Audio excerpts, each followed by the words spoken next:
Hello everyone.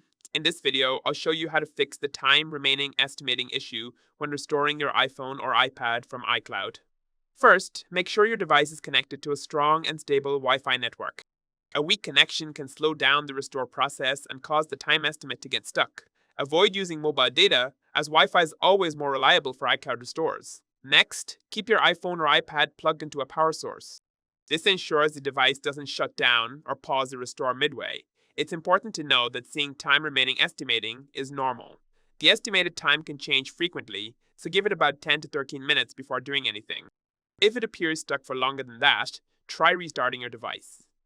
Depending on your model, hold the power button or the power and volume buttons together, then slide to power off. Turn the device back on and try restoring again. If the issue still doesn't resolve, you may need to reset your device. Go to Settings, tap General, then Transfer or Reset iPhone, and choose Erase all content and settings. After resetting, set up your device again and select Restore from iCloud Backup. With a stable Wi-Fi connection and a fresh setup, the restore process should complete smoothly. That's all there is to it.